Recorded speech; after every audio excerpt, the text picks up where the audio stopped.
Topic लिखो लिखो,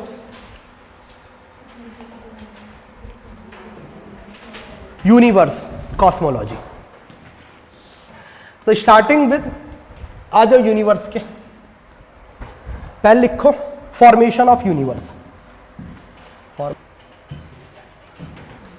ये वाला बना देना है, देखो जितना मैं समझा रहा हूं उतना ही समझना है कि सबसे पहले जब यूनिवर्स का फॉर्मेशन हुआ 13.8 बिलियन ईयर अगो, ये मत कहना 13.7 है, जितना कह रहा हूं उतना ही समझना है। 13.8 बिलियन ईयर अगो, जो मैं कह रहा हूं उतना ही समझना है, मुझे नहीं समझाना बिल्कुल भी। 13.8 बिलियन ईयर अगो जब हुआ तो सारा मैटर जो था कंसंट्रेटेड था in the form of singularity. क्या कहते हैं इसे? सिंगुलैरिटी। अगर कॉस्मो साइंस में देखें, कॉस्मोलॉजी और एस्ट्रोनॉमी में कोई फर्क नहीं है। कॉस्मोलॉजी रशिया में कहते हैं, यूएसए में से एस्ट्रोनॉमी कहते हैं, ठीक है। हमारे यहाँ दोनों कुछ नहीं करती, हमारे यहाँ एस्ट्रोलॉजी कहते हैं, क्योंकि हम खाली होड़ शास्त्र करते हैं, है ना, बस राशियाँ देखते हैं। ऐसा नहीं है ISRO इज डूइंग वंडरफुल, बेशर्मो, मजाक कर रहा हूँ मैं। ISRO जैसी ऑर्गेनाइजेशन नहीं है दुनिया में। आओ इधर आओ, इतने सस्ते में इतना अच्छा काम करना, आ जाओ। तो सारी चीज है ना कंसंट्रेटेड थी सिंगुलैरिटी पर, सारा मैटर, सारा मास। इस सिंगुलैरिटी को हम प्राइमोर्डियल आयन कहते हैं। प्राइमोर्डियल आयन यानी जिससे यूनिवर्स का सारा फॉर्मेशन हुआ है। कुछ सेकेंड्स बाद, यानी 10⁻³ सेकेंड बाद, अब ये कहां से आई सिंगुलैरिटी? Nobody knows. कहां से इसका अस्तित्व है कुछ नहीं पता किसी को, बस मैं बता रहा हूं, ये ऐसे बताया गया है। और इसके पीछे भी एक रीजन है क्यों ये बताया गया है कि सारा मास कंसंट्रेटेड था एक प्राइमोर्डियल आयन में, ठीक। इसके बाद इसमें बम्बारमेंट हुआ, क्वांटम फ्लक्चुएशन हुई और यूनिवर्स इन्फ्लेट होने लगा। इन्फ्लेट मतलब एकदम से बम्बारमेंट हुई, जैसे बम का बम्बारमेंट होता है, बम्बारमेंट हुआ और इसका इन्फ्लेशन होने लगा, ठीक। इन्फ्लेशन होने के बाद ये देखो, इन्फ्लेशन हुआ, उसके बाद इसकी स्पीड बहुत ज्यादा हो गई और ये गैप को फिल करने लगा, जिसे डार्क एजिस कहते हैं। इन डार्क एजिस में ही आप देखो, इस डार्क एजिस से पहले ही यहां पर 4 फंडामेंटल फोर्सेस ऑफ नेचर आए। 4 fundamental forces of nature dark ages से पहले का फिनोमिना है, जिसमें एक ग्रांड यूनिफाइड फोर्स से टूटकर 4 फंडामेंटल फोर्सेस ऑफ नेचर बने। तो लिखो 4 fundamental forces of nature. 4 fundamental forces of nature कौन कौन से हैं? सबसे पहला फोर्स कौन सा बना? लिखो उसको, इलेक्ट्रोमैग्नेटिक फोर्स।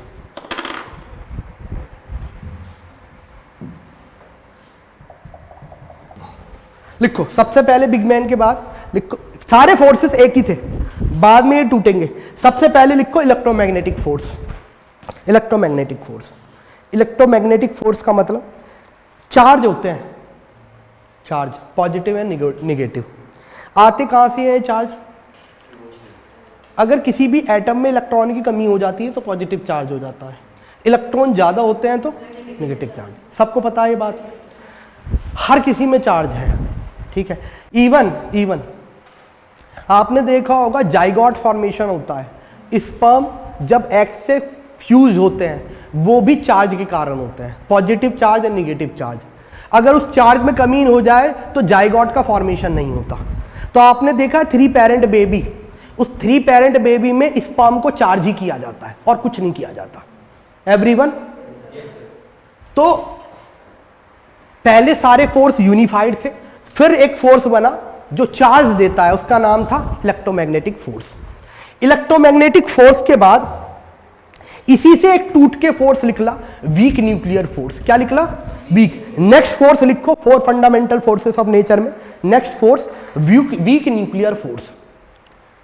अब वीक न्यूक्लियर फोर्स का क्या मतलब होता है?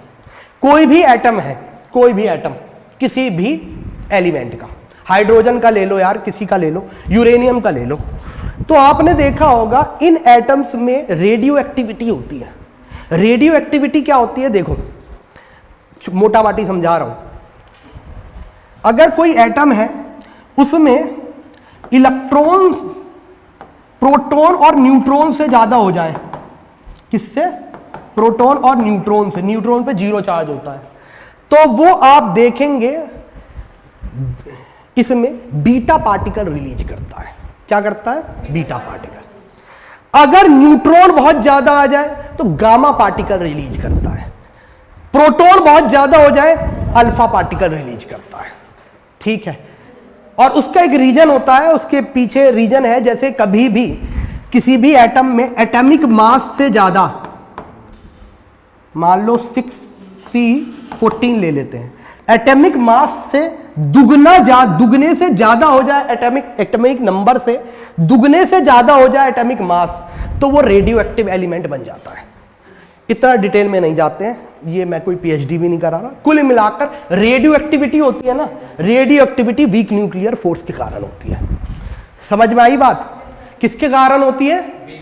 तो लिख दो prime reason of radioactivity, यानी अर्थ के नीचे जो लावा मैग्मा का फॉर्मेशन होता है ना, ज्वालामुखी फटते हैं, हिमालय का फॉर्मेशन हो रहा है, वो सब रेडियो एक्टिविटी के कारण है। उसके पीछे रीजन क्या है? Weak nuclear force. यही तो नीचे रेडियो एक्टिव डिके तो हो रहा है, उस रेडियो एक्टिव डिके के कारण जो रॉक्स हैं वो मेल्ट करती हैं और मेल्ट करके ऊपर आती हैं। वो किसके कारण है? ये ज्वालामुखी किसके कारण बने हैं? Weak nuclear force. एवरीवन, आप कहेंगे रेडियो एक्टिव एलिमेंट कहां से आया यहां पर? भाई ये हैवी एलिमेंट है। जब अर्थ का फॉर्मेशन हुआ तो बात है छोटे एलिमेंट कंबाइन होकर हैवियर एलिमेंट बनाते हैं। समझ में आया? इसलिए आप नीचे जाएंगे तो गोल्ड की एक पूरी लेयर मिलेगी, वो हैवी एलिमेंट है, लेकिन आप गोल्ड उससे निकाल नहीं पाएंगे क्योंकि बहुत नीचे है बेटा। जितने का बहुआ नहीं उतने का झंझना हो जाएगा। तो हैवियर एलिमेंट जैसे आयरन बहुत हैवियर है, इसलिए कोर में मिलता है।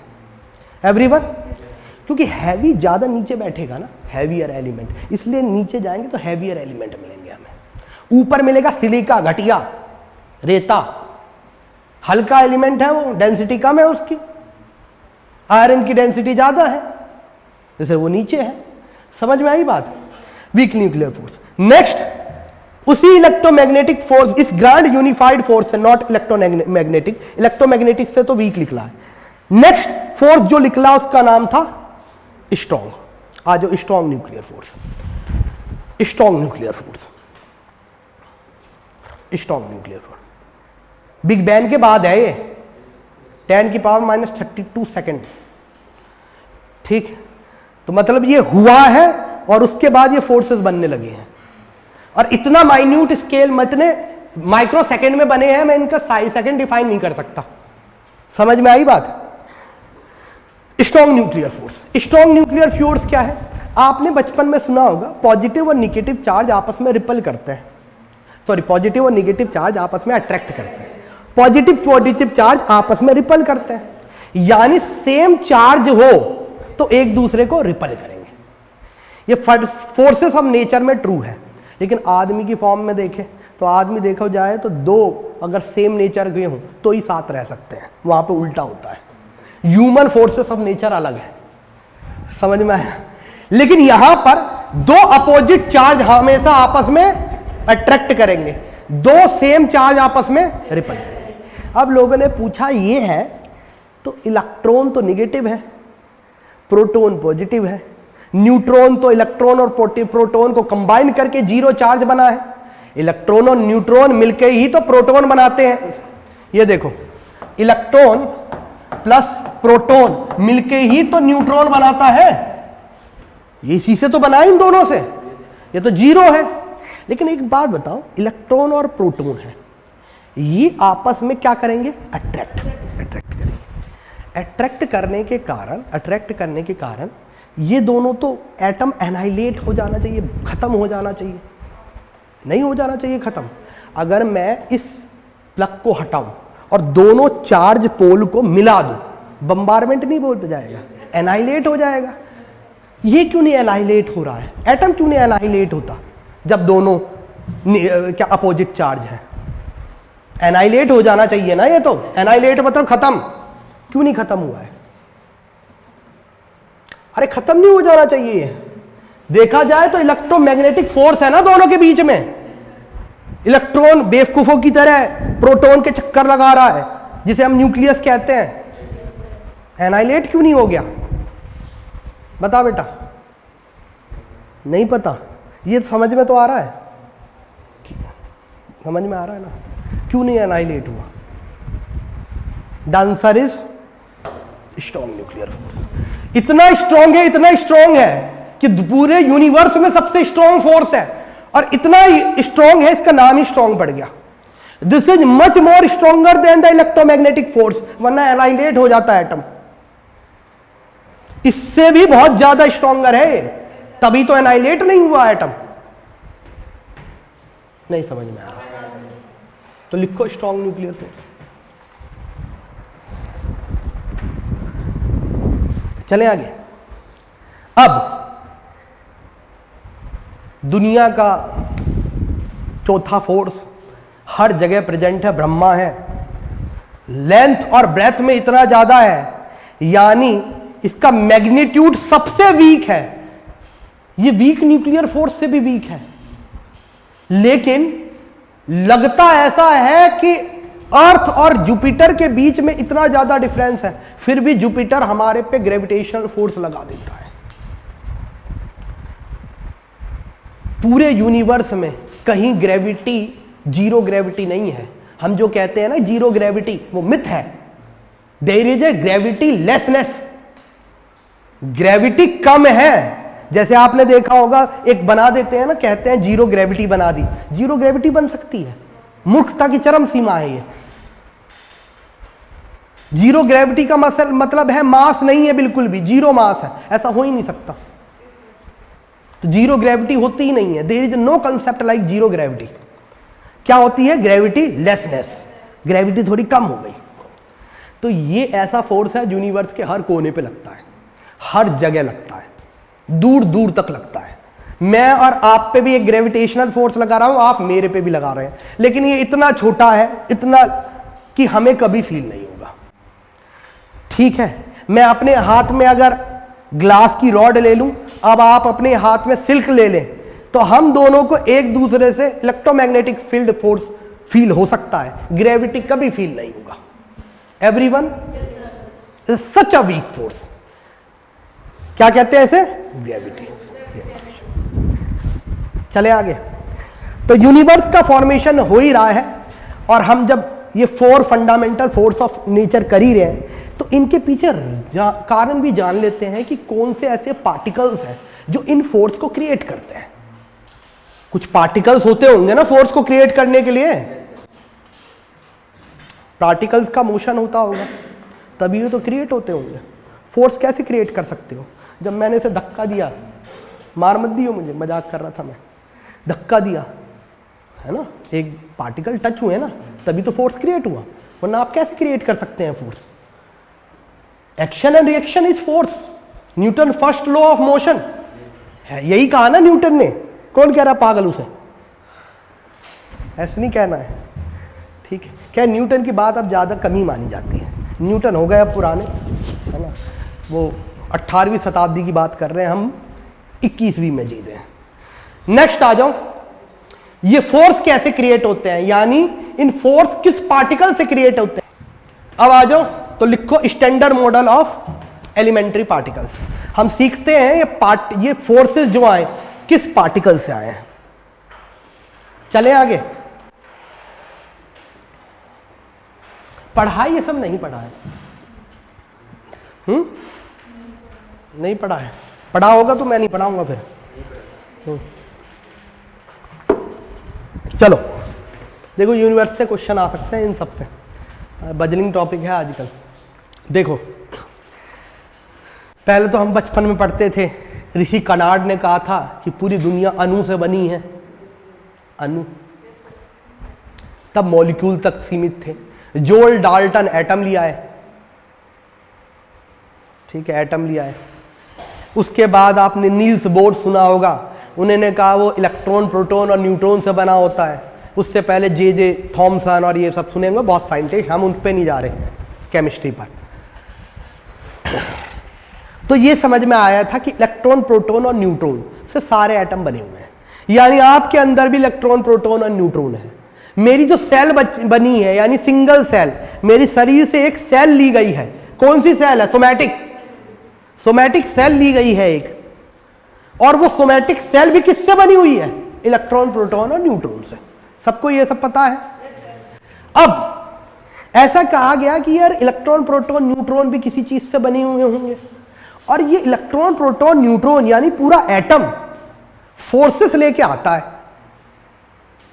इलेक्ट्रोमैग्नेटिक फोर्स, चला दिया पंखा, फोर्स ही तो है ये, पंखा चला दिया, कभी जादू नहीं लगता है, फोर्स है ये, फोर्स ही तो लग रहा, फोर्स ने तो पंखी घुमाई है ये। जब पोटेंशियल डिफरेंस था फोर्स में तो हिला रहा है ये, पार्टिकल एक दूसरे को वाइब्रेट कर रहे हैं। कैसे वाइब्रेट कर रहे हैं? एक दूसरे को धक्का दे रहे हैं, चल रहा है। तो इलेक्ट्रोमैग्नेटिक फोर्स, ग्रेविटेशनल फोर्स, ये भी किसी पार्टिकल से बना होगा।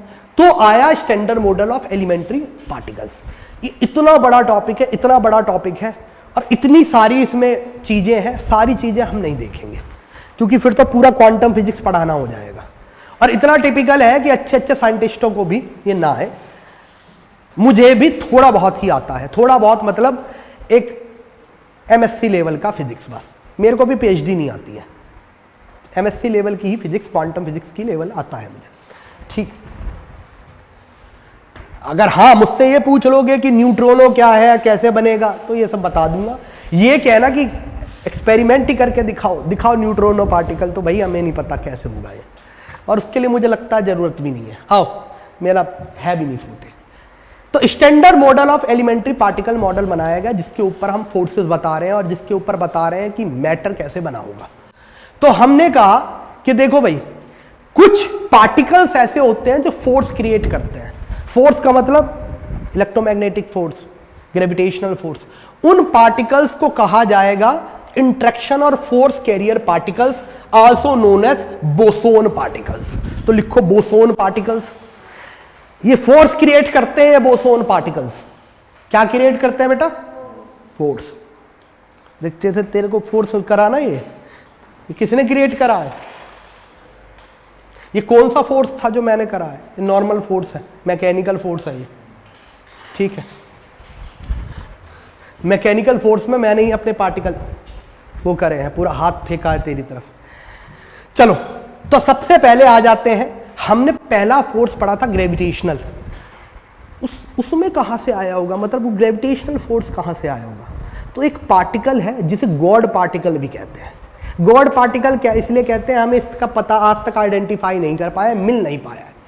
तो साइंटिस्ट ये कहते हैं मिल जाए तो पूरी थ्योरी ऑफ एवरीथिंग ही पता चल जाए। अभी तक यही नहीं मिला है। Known as God particle, also known as Higgs boson. इसके कारण कौन सा फोर्स आया होगा? ग्रेविटेशनल। तो लिख लो ग्रेविटेशनल के आगे हिग्स बोसोन। बोसोन कैटेगरी है, वो कैटेगरी ऑफ पार्टिकल जो फोर्स क्रिएट कर रही है, तो लिखो हिग्स बोसोन। अब लोगों ने पूछा इलेक्ट्रोमैग्नेटिक फोर्स का क्या? तो इलेक्ट्रोमैग्नेटिक फोर्स को यह कहा कि हम कभी कभी इलेक्ट्रिसिटी चली जाती है तो कहते हैं लाइट चली गई, जबकि देखा जाए तो इलेक्ट्रिसिटी चली गई है, लाइट थोड़ी ना चली गई है। तो लोगों ने कहा लाइट भी इलेक्ट्रोमैग्नेटिक पार्टिकल है, इलेक्ट्रोमैग्नेटिक फोर्स है, इलेक्ट्रिसिटी भी इलेक्ट्रोमैग्नेटिक फोर्स है। और लाइट को कैसे डिनोट करते हैं? फोटोन्स। वही पार्टिकल इलेक्ट्रोमैग्नेटिक फोर्स भी बनाते हैं, तो लिखो फोटोन्स। इलेक्ट्रोमैग्नेटिक फोर्स किस पार्टिकल से बनता है? और यहीं से आया क्वांटा, क्वांटम फिजिक्स, ठीक है।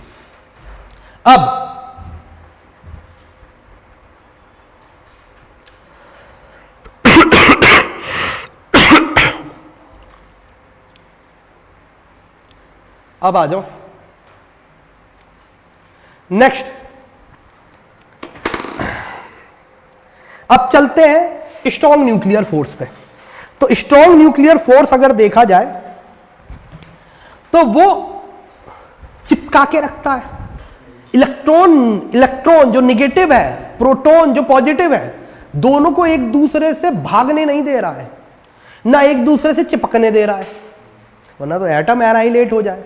तो ऐसे ग्लू को कहते हैं ग्लूओन बोसोन। लिख लो ग्लूओन। बेटा क्या बोला मैंने?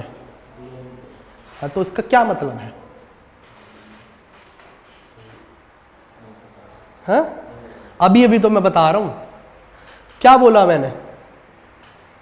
क्या बोला? नहीं, ग्लूओन क्या बनाते हैं? Strong nuclear force. सबको क्या बेटा तेरे दिमाग नहीं रहता यहां पर? मैं बता तो रहा हूं, ग्लू का मतलब चिपकाना। तो ये इलेक्ट्रॉन और प्रोटॉन को भागने नहीं दे रहा है, तो कोई तो पावर है, कोई तो फोर्स है। वो फोर्स किस पार्टिकल से बनी होगी? ये स्टैंडर्ड आर्टिकल, ये फिजिक्स का मॉडल पता है किस पे बना है? एक लार्ज हैड्रोन कोलाइडर है, सुना है? LHC सुना भी तो नहीं है, दुनिया में क्या बता दें। CERN, ये बहुत बड़ी ऑब्जर्वेटरी है लार्ज हैड्रोन कोलाइडर्स की, और यहां पर रिसर्च की जाती है। और है कहां ये? किस जगह है? दे रखा है, कहां है बताओ?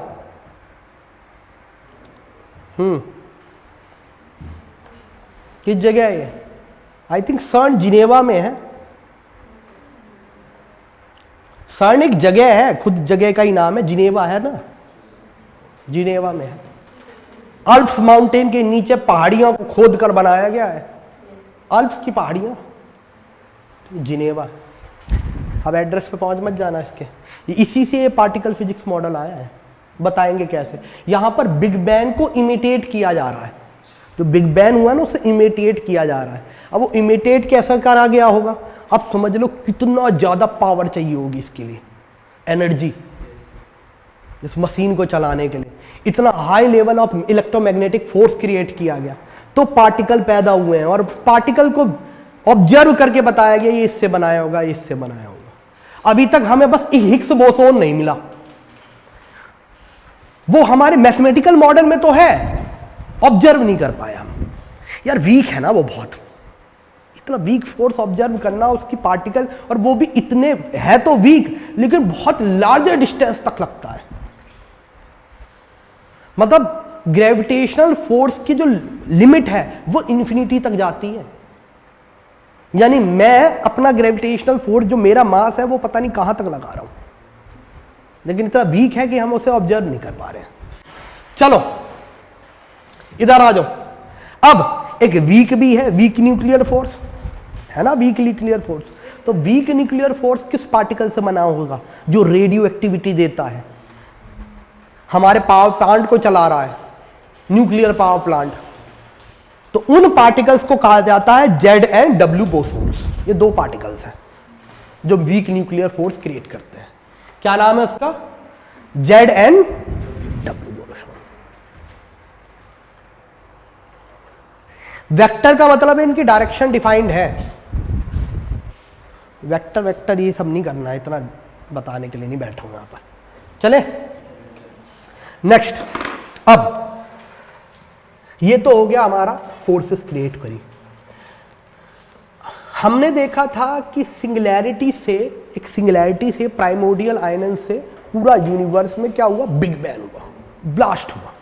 ब्लास्ट के बाद फोर्सेस बने, फोर्सेस के बाद उन फोर्सेस से फर्दर मैटर का डेवलपमेंट हुआ है ना। Energy is converted into mass, mass can be converted into energy. जैसे जैसे लेट मी प्रूव, अगर यहां पर तुम में से किसी को सती करवा दिया जाए या सता जो भी है, तो mass is converted into energy. Convert करी ना मैंने। एनर्जी से भी मैटर क्रिएट किया जा सकता है, लेकिन उसके लिए हमें, मतलब उसके लिए अगर एनर्जी से हम मैटर क्रिएट करें या मास क्रिएट करें, उसमें थोड़ी टेक्निकलिटीज़ हैं। टेक्निकलिटीज़ मतलब वो आसानी से नहीं हो सकता, उसके लिए आपको यूनिवर्स लेवल के फिनोमिना चाहिए। तो बात ये है कि जो एनर्जी बम्बारमेंट हुई थी उससे फर्दर मैटर का डेवलपमेंट हुआ, और मैटर को डेवलप करने के लिए डिफरेंट डिफरेंट पार्टिकल्स है जो मैटर बनाते हैं। मैटर का मतलब anything which occupy space and it has मास।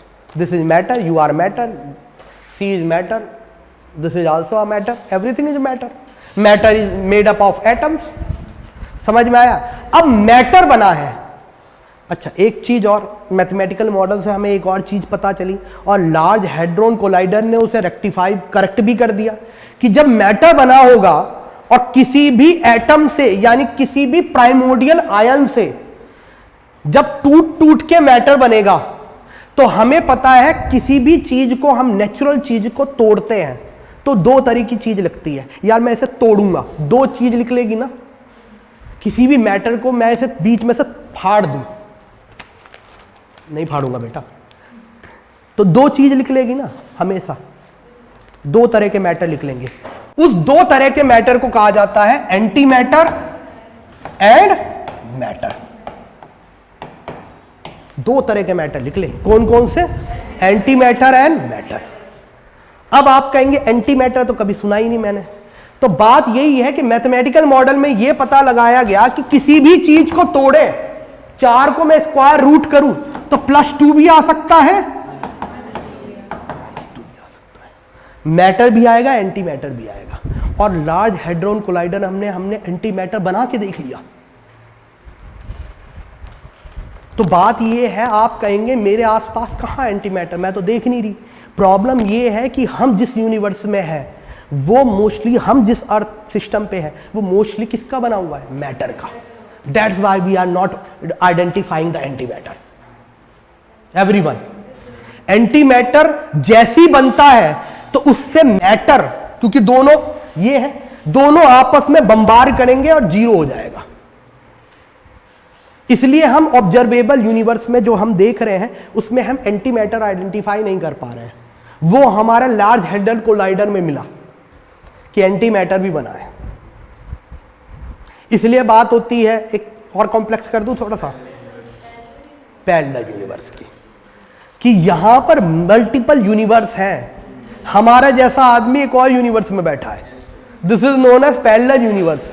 यहां से ये साइंस फिक्शन की तरह बनने लगता है कि कोई थ्योरी होगी, जैसे पैरेलल यूनिवर्स की थ्योरी कहते हैं। चलो उन सबको नहीं देखते हैं, पैरेलल यूनिवर्स क्या है, मंडेला इफेक्ट क्या है, डेजावू क्या होता है, उन सब पे बात मैं करने वाला नहीं हूं, छोड़ते हैं उसे। डेजावू सुना है? कि हम कभी कभी हम कोई बातें करते हैं तो ये लगता है कि भाई ये करी हुई है ऑलरेडी इस जगह से। ये डेजावू लोग, साइंटिस्ट कहते हैं ये होता पैरेलल यूनिवर्स के कारण है। हमारा एक मैटर, हम तो मैटर है, एक एंटी मैटर और है जो अभी क्लास नहीं ले रहा होगा, सो रहा होगा, मजे से जिंदगी जी रहा होगा। आ जाओ, मैं वो वाली जिंदगी चाहता हूं। चलिए, तो अभी हम मैटर देखते हैं। जो चीज मैटर बनाती है वही चीज एंटी मैटर बनाती है। जैसे आपको समझ में नहीं आ रहा, इलेक्ट्रॉन है तो उसका एक पॉजिटिव भी बना होगा जिसे कहते हैं पॉजिट्रॉन। प्रोटॉन है उसका भी एक एंटी प्रोटॉन बना होगा। न्यूट्रॉन है उसका भी एक एंटी न्यूट्रॉन बना होगा, और ये आपस में मिलाकर ये एंटी मैटर बने होंगे। एवरीवन, अब हम मैटर की बात करते हैं, एंटी मैटर नहीं बात करते। इधर आओ। अब मैटर किस चीजों से बनता है? Anything which has occupy space and has मास, है ना। मास कहां से आया इसके ऊपर नहीं बात करते हैं। लोग कहते हैं मास जो है हिग्स बोसोन से ही आया होगा, लेकिन अभी इसकी बात नहीं करेंगे। मास बहुत बड़ा चैप्टर है बेटा, मास को डिफाइन करना भी मुश्किल है बहुत। आओ इधर आओ। अब मैटर कैसे डिफाइन हुआ होगा, मैटर कैसे कैसे बना होगा? तो हमने जो इलेक्ट्रॉन, प्रोटॉन और न्यूट्रॉन सुने, साइंटिस्ट कहते हैं यार इलेक्ट्रॉन प्रोटॉन तो ठीक है, ये तो चार्ज है। जब हम इलेक्ट्रॉन की बात करते हैं तो चार्ज की बात करते हैं, प्रोटॉन की बात करते हैं तो चार्ज की बात करते हैं, न्यूट्रॉन की बात करते हैं तो चार्ज की बात करते हैं। क्यों? हमारी केमिकल रिएक्शन इन पे डिपेंडेंट है कि हम कंबाइन करके कोई प्रोडक्ट बना देते हैं, इसलिए इन चार्ज को पढ़ते हैं। इन चार्ज में मास कहां से आया होगा, ये मैटर बने कहां से होंगे, उसे बताता है ये। ठीक है, तो मैटर की संरचना क्वार्क्स एंड लेप्टॉन्स में की गई है कि क्वार्क्स एंड लेप्टॉन्स मिलकर क्या बनाते हैं, क्या बनाते हैं बेटा? मैटर। और इस पार्टिकल्स को हम इनको जो मैटर को क्रिएट करता है, they are known as fermions. तो लिखो बेटा बोसोन नहीं, बोसोन तो फोर्स क्रिएटर चार्ज, फोर्स जो क्रिएट कर रहा मैटर वो है, हम फर्मियंस की बात कर रहे हैं। तो लिखो फर्मियंस, फर्मियंस।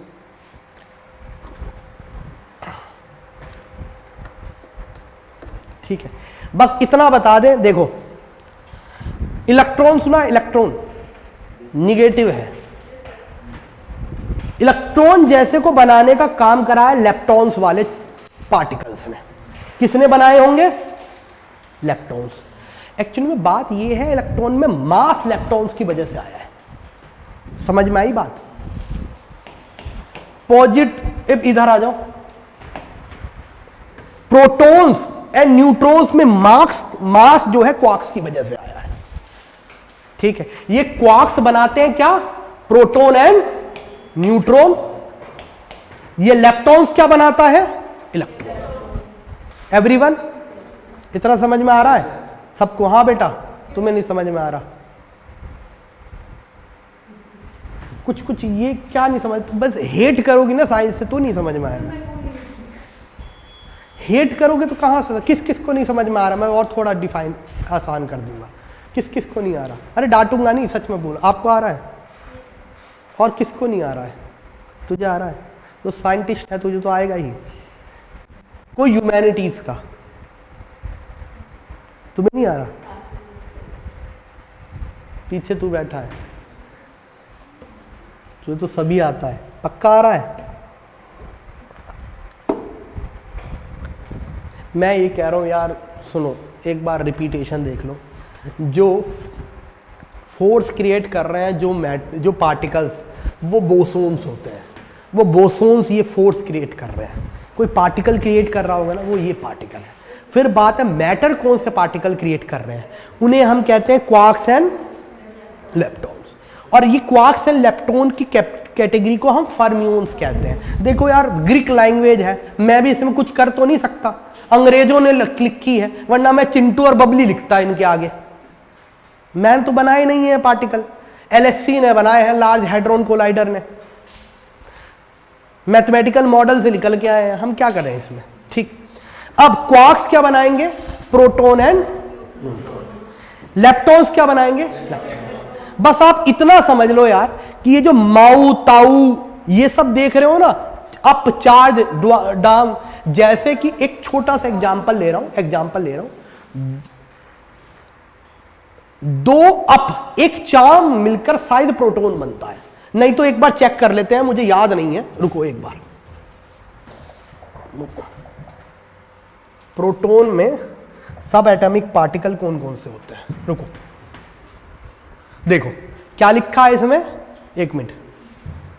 दो अप एक डाउन, दो अप एक डाउन मिलकर क्या बना रहा है? प्रोटॉन। इसे याद बिल्कुल नहीं करना है, वो मैंने बस ऐसे ही बता दिया आपको। कुल मिलाकर ये पार्टिकल्स मिलकर प्रोटॉन बना रहे हैं। एवरीवन ठीक है? ये तो मुझे याद नहीं है, तुम क्या याद करोगे? ठीक है, दो अप एक डाउन मिलकर, यू और डू। नेक्स्ट, ऐसी इलेक्ट्रॉन है।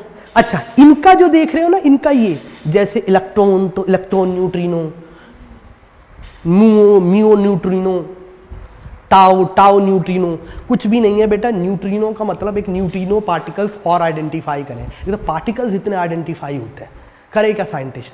उन्होंने कहा कि इलेक्ट्रॉन ठीक है, इलेक्ट्रॉन वो जिसमें निगेटिव चार्ज है, इसका एंटी मैटर क्या होगा? पॉजिट्रॉन।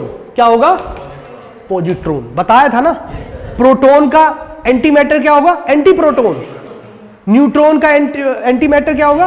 Anti neutron. और इस पूरे साइकिल को एंटी मैटर कहेंगे, इधर मैटर कहेंगे। अब एक चीज समझिए, छोटी सी चीज, कभी कभी हमें ऐसा भी होता है कि इलेक्ट्रॉन का मास तो मिला है लेकिन चार्जलेस, उसे न्यूट्रिनो कहते हैं। नहीं समझ में आया? कभी कभी हमें इलेक्ट्रॉन तो मिला है लेकिन चार्जलेस, जीरो चार्ज, उसे हमने क्या कह दिया? न्यूट्रिनो। न्यूट्रिनो समझने में पूरी दुनिया बीत जाएगी, न्यूट्रिनो समझ में नहीं आएगा। लेकिन मैं आपको वैसे बता रहा हूं, क्वांटम फिजिक्स में आधे घंटे में समझा रहा हूं यार, मेरी ग्रेटनेस है। सच बात तो ये है, इलेक्ट्रॉन का जब हम चार्ज लेस बना देंगे, आप कहेंगे चार्ज लेस कैसे बना दिया? अरे इसे मारो यार किसी इलेक्ट्रोमैग्नेटिक फील्ड में फेंक कर, इसका चार्ज खा जाएगा वो, और जो पार्टिकल निकल के आएगा वो इलेक्ट्रॉनो न्यूट्रॉनो आएगा। समझ में आई बात? ये यूपीएससी ने क्वेश्चन भी पूछा, न्यूट्रिनो क्या होते हैं। अच्छा, न्यूट्रिनो में चार्ज होगा बेटा? नहीं होगा, लेकिन न्यूट्रिनो में मास होगा, बिल्कुल होगा। लेकिन बात ये है, एक सुनो 2019 तक ये माना जाता था कि न्यूट्रिनो मासलेस है, क्योंकि ये है ना, होते हैं न्यूट्रल चार्ज। अब न्यूट्रल चार्ज होगा तो किसी भी फील्ड से इंटरेक्ट नहीं करेगा ना, किसी भी पार्टिकल का चार्ज हटा दो, उसे कहीं भी घुमाओ, कहां डिटेक्ट होगा? वो होगा कहीं डिटेक्ट होगा? नहीं होगा। इसलिए इसे मासलेस माना जाता था। फिर पता चला ये कोई मास वास लेस नहीं है, मास होता है इसमें। हमारी धरती पर मिलियंस ऑफ न्यूट्रिनो टकरा रहे हैं, millions of neutrino per second, and they have mass, तो नोन एज न्यूट्रिनो। लिख लो, लिखा ना, no one able to measure it mass. कहां से मेजर करोगे? पहले इंटरेक्ट तो करे वो। कहूं मैं तुम्हारे साथ पास भूत बैठा है, कहा मुझे तो दिख नहीं रहा है, ऑब्जर्व होगा तभी तो भूत बताओगे उसे। जब वो सोर्सेस लगा के आएगा मुंह पर, तभी बताओगे तुम भूत बैठा है। तो ऑब्जर्वेबल नहीं है ये। लिख ले बेटा। क्या बोला हितेश मुझे ने? क्यों नहीं है? ये पागल है? चार्ज नहीं है। लिख ले न्यूट्रिनो क्या होता है, पूछा गया है ये क्वेश्चन, गलत मत कर देना, ठीक है? चले आगे। अब इधर आ जाओ। अब आप कहोगे ये सब क्या है? माओ ताओ, कुल मिलाकर ये भी चार्ज और पार्टिकल्स हैं। आपको इनकी डिटेल में नहीं आना, ऐसे तो बहुत सारे पार्टिकल्स मिलते रहते हैं, ठीक है? तो माओ मुओन है, ताऊ है, ये सब पार्टिकल्स मिलते हैं, ठीक? तो this is standard model of elementary physics, particle physics. और एक बार पढ़ लो। ये छोटा कर दे, सारा दिख रहा है? चलो पढ़ के देखो, जो ना समझ में आए वो बता देंगे। चले? अच्छा एक चीज थोड़ा सा और बता दूं। देखो धीरे धीरे कॉम्प्लेक्सिटी बढ़ाए तो ठीक लगता है। जैसे बहुत सारी चीजें और भी सुनी होंगी आपने, जैसे मीसोन सुना होगा। क्या सुना होगा? मीसोन। कुछ भी नहीं है मीसोन, सुनो है क्या? सुनो सुनो, हमने बताया था ना कि लार्ज हैड्रन कोलाइडर में मैटर और एंटी मैटर को कोलाइड किया गया। कोलाइड क्या किया गया? जैसी बना वो आपस में कोलाइड हो गए। मैं अगर यहां पे एंटी मैटर लिया हूं, माइक्रो सेकंड में बम्बारमेंट कर जाएगा। और एंटी मैटर का बम ऐसा होगा पूरी, मतलब अगर उसमें हाई लेवल का एक 10 ग्राम का भी एंटी मैटर हमने बना दिया तो धरती खा जाए हमारी। समझ में आया? इतना पावरफुल। तो एंटी मैटर बम की भी बात हो रही है ना? ठीक है। तो और इसमें इतनी एनर्जी है कि 10 ग्राम का ये जो है एंटी मैटर, वो पता नहीं कितने सालों तक हमारी बिजली चलाए। ऐसा भी तो हो सकता है। Energy can be used in peaceful method as well as destructive method, दोनों जगह यूज हो सकती है। अब आपको बताया था कि एंटी मैटर और मैटर बम्बारमेंट हो गया, यानी क्वार्क एंड एंटी क्वार्क आपस में मिल गए। उस समय जो पार्टिकल बना होगा उसे मीजोन्स कहते हैं, बम्बारमेंट के समय। नहीं समझ में आया? लीव इट, छोड़ो नहीं समझ में आया तो चले। कोई ये पूछे कि ग्रेविटोन्स क्या होते हैं, तो हिग्स बोसोन को ही ग्रेविटोन्स भी कहते हैं, क्योंकि ग्रेविटी फील्ड का निर्माण कर रही हैं ये पार्टिकल्स, ठीक है? ग्रेविटोन्स भी कहते हैं हिग्स बोसोन को। नाम अलग अलग दे दो, क्या हुआ? चले आगे। अब कहां थे हम? बिग बैंग पे। अब एक चीज और, एक कंसेप्ट और पढ़ लेते हैं हम। हमने एंटी मैटर पढ़ लिया, लेकिन कभी कभी आपने डार्क मैटर भी सुना होगा। डार्क मैटर क्या है। अब यूनिवर्स जब बन रहा था तो मैटर ऑब्जर्वेबल यूनिवर्स कहते हैं हम, यानी जहाँ तक जहाँ से लाइट आ रही है और जो ऑब्जर्व कर सकते हैं। आप जब कभी रात में ऊपर देखेंगे, छत से ऊपर देखेंगे आसमान को, अपनी शक्ल को नहीं, रात को शीशा देख रहा है ऐसा नहीं, आसमान को, तो आप देखेंगे तारे दिखेंगे और तारों के साथ साथ अनऑब्जर्वेबल यूनिवर्स भी मिलेगा जो बिल्कुल ब्लैक है ना, ब्लैक यूनिवर्स। अब बात यह है वहां से तो लाइट आ नहीं रही है, उस ब्लैक में कोई मैटर है कोई मैटर? या बिल्कुल वो खाली है? ऐसी पूरी दुनिया में कोई, पूरी यूनिवर्स में कोई जगह है जब बिल्कुल खाली है? No, everywhere there is a matter. तो वो डार्क पैचेस या ब्लैक होल जिस मैटर से बना होता है, जिस मैटर से लाइट भी इंटरेक्ट नहीं कर रही है, उस मैटर को हम डार्क मैटर कहते हैं। जितना ऑब्जर्वेबल यूनिवर्स है वो क्या, कुल मिलाकर मैं आपको बता रहा हूं 97% जो ऑब्जर्व यूनिवर्स है वो अनऑब्जर्वेबल है बेटा। मतलब यानी जो हम यूनिवर्स देखते हैं it is only 3% made up of वो मैटर जो लाइट से इंटरेक्ट करता है।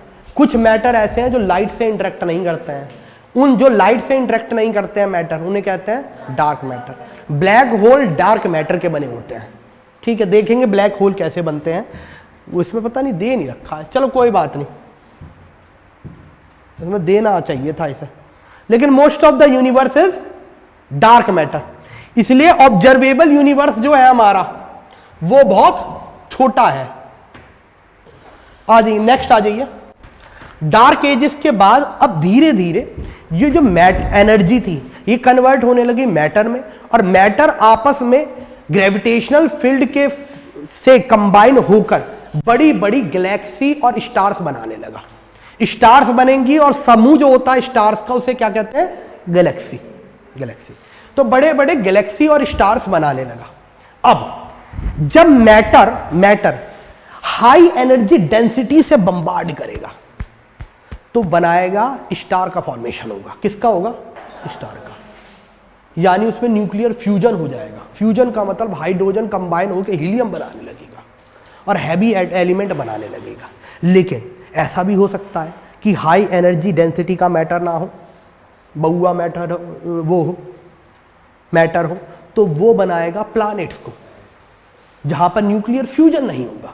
पूरे अर्थ में कहीं न्यूक्लियर फ्यूजन नहीं होता है, हमारे अंदर जो हो रहा है वो न्यूक्लियर फिशन है, नॉट फ्यूजन। जिसमें आपने देखा होगा फ्यूजन हो जाए तो ये स्टार ना बन जाए। तो कहने का मतलब ये है प्लैनेट्स जो है बाद में आएंगी। और एक चीज बताऊंगा बाद में, मुझे बता देना, एक्चुअली में जब ब्लैक होल मरता है ना या कोई भी स्टार मरता है उसके बाद प्लैनेट्स का फॉर्मेशन होता है उस प्लैनेटेस्मली डस्ट से। क्या कहते हैं इसे? प्लैनेटेस्मली डस्ट।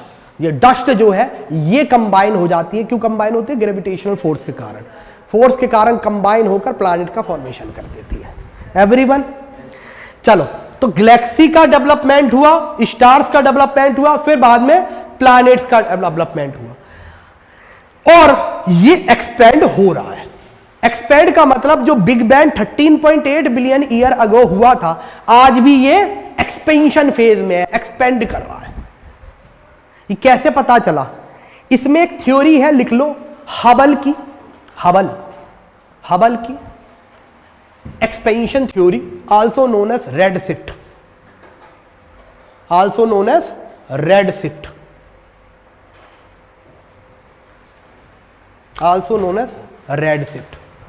लिख लो, also known as red shift. ये हबल की स्पेस थ्योरी क्या है सुन लो। अभी तक समझ में आ रहा है ना? लास्ट ये समझाऊंगा फिर लिखवा दूंगा वरना दिक्कत होगी। देखिए, हबल ने ऑब्जर्व करा कि जो भी लाइट हमारे पास आती है, तो आपने ये सुना होगा कि कोई भी लाइट 7 कलर से बनी होती है, जिसे विब्योर कहते हैं। सबको पता है? Violet, Indigo. आपका साइंस है क्या? तो आ जाओ इधर आओ। तो किससे बना होता है? विब्योर से। जो भी लाइट हमारे पास आती है, सुन लो, जो भी लाइट हमारे पास आती है और हम उसे ऑब्जर्व कर रहे हैं, धरती की यहाँ पर बैठे हैं और हमारे बड़े बड़े एंटीने लगे हैं जो रेडिएशन को ऑब्जर्व कर रहे हैं। ऑब्जर्वेशन में हमें ये पता चलता है कि कोई भी चीज़ अगर अप्रोचिंग हो तो उसकी फ्रीक्वेंसी बढ़ती है। अगर पीछे मेरे ट्रेन आ रही है तो उसकी आवाज़ मेरे कान में बढ़ती रहेगी। सुना होगा डॉपलर इफेक्ट कहते हैं, वैसे बचपन में कभी पढ़ा होगा डॉपलर इफेक्ट। कोई पीछे से ट्रेन आ रही है तो मेरे कान में उसकी फ्रीक्वेंसी बढ़ती रहेगी ना, साउंड बढ़ती रहेगी, और बिल्कुल पास आ गई तो फिर ले ही जाएगी साथ में पटना। समझ में आया? लेकिन कोई ट्रेन मेरे से दूर जा रही है, मैं अगर तुम्हारे पास आता हूं तो सुनो, मेरी आवाज तुम्हारे कान में और अप्रोचिंग होगी। लेकिन मैं तुमसे दूर जा रहा हूं तो मेरी आवाज की फ्रीक्वेंसी धीरे धीरे डाउन होती जाएगी। ऑब्जर्व कर सकते हैं ना इसे। यूनिवर्स में इसे रेड शिफ्ट कहते हैं कि जो लाइट आती है वो उसकी फ्रीक्वेंसी क्या हो रही है? डिक्रीज हो रही है। डिक्रीज होने का मतलब वो हमसे क्या जा रही है? दूर। तभी तो फ्रीक्वेंसी डिक्रीज हो रही है। तभी तो वायलेट की जगह रेड मिल रहा है हमें। वायलेट विब्योर कि मान लो ग्रीन की जगह क्या मिल रहा है? रेड। फ्रीक्वेंसी डाउन हो जाती है। इस फिनोमिना को रेड शिफ्ट कहते हैं। और हबल ने इसी रेड शिफ्ट के ऊपर, इसी डॉपलर इफेक्ट के ऊपर यह कह दिया पूरा यूनिवर्स एक्सपेंड कर रहा है। इतनी तेज एक्सपेंड कर रहा है, इतनी तेज एक्सपेंड कर रहा है, it is more than the speed of light. क्यों? क्योंकि अगर स्पीड ऑफ लाइट से अगर एक्सपेंड तेज ना करता तो हम पूरे यूनिवर्स को ऑब्जर्व कर पाते। लेकिन it is expanding more than the speed of light. कोई पूछे कि दुनिया में कौन सी ऐसी चीज है जो स्पीड ऑफ लाइट से भी तेज चल रही है? Expansion of universe. समझ में आया? अब सबसे पहले हम कर रहे थे कॉस्मिक बैकग्राउंड, माइक्रोवेव बैकग्राउंड, ठीक। अब कॉस्मिक बैकग्राउंड रेडिएशन सुन लो। अब है क्या, जब सिंगुलैरिटीज में सारी चीजें कंसंट्रेटेड थी और वो एनर्जी डिसिपेट हुई, तो वो डिसिपेशन ऑफ एनर्जी आज भी होगा, है ना? वो dissipation of energy, infrared rays, microwaves, वो आज भी होंगे। उससे ऑब्जर्व किया गया और देखा गया they are present all over the universe. जहां भी हम इंफ्रारेड वेव्स देखते हैं वो हर जगह प्रेजेंट है। और ये गर्मी, ये एनर्जी कहां से आई होगी? बिग बैंग से। नहीं समझ में आया? दोबारा समझाएं। देखो, एनर्जी है तो हीट तो देगी। आप हीट को मेजर कर सकते हैं, यूवी को मेजर करना थोड़ा मुश्किल है।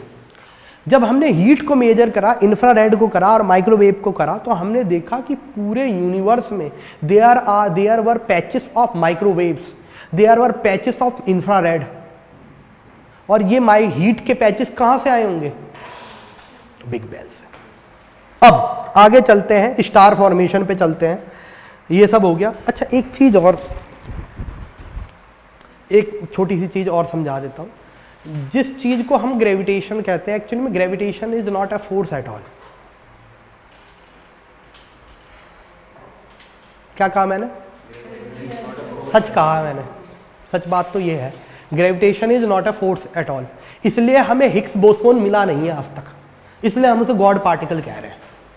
थ्योरी ये है कि ग्रेविटेशन, आइंस्टीन ने कहा अपनी स्पेशल थ्योरी ऑफ रिलेटिविटी में कि gravitation is not a force, actually में this is a time space fabric. इतनी बड़ी बड़ी बात है, लेट मी विजुअलाइज। रुक जाओ,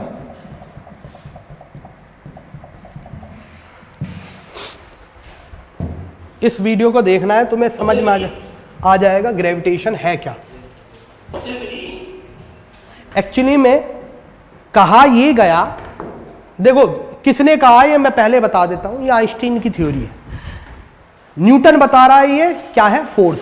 पूरी इक्वेशन लिया आता है यार, F equal to G m1 m2 over r square.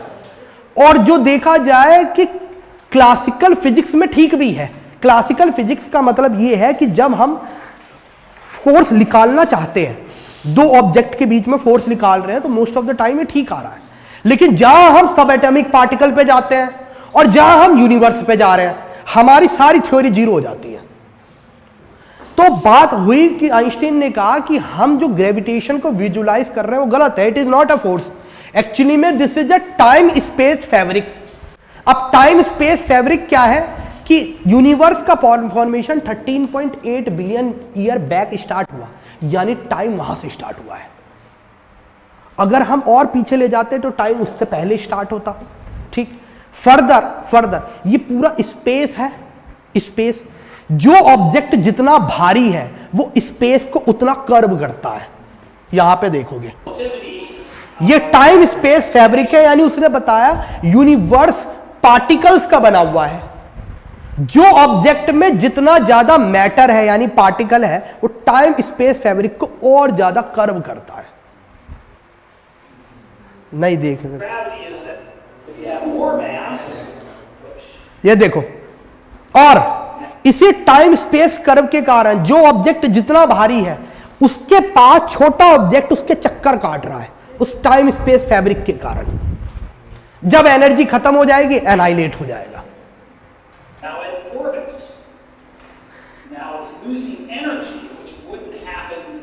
अब इसलिए देखा होगा टाइम स्पेस फैब्रिक में जो ग्रेविटी, ये जो ब्लैक होल्स हैं वो इस टाइम स्पेस कर्व को इतना ज्यादा कर्व करती हैं कि लाइट भी उसमें से नहीं निकल पा रही है, इसलिए उसे ब्लैक होल कहते हैं हम। एवरीवन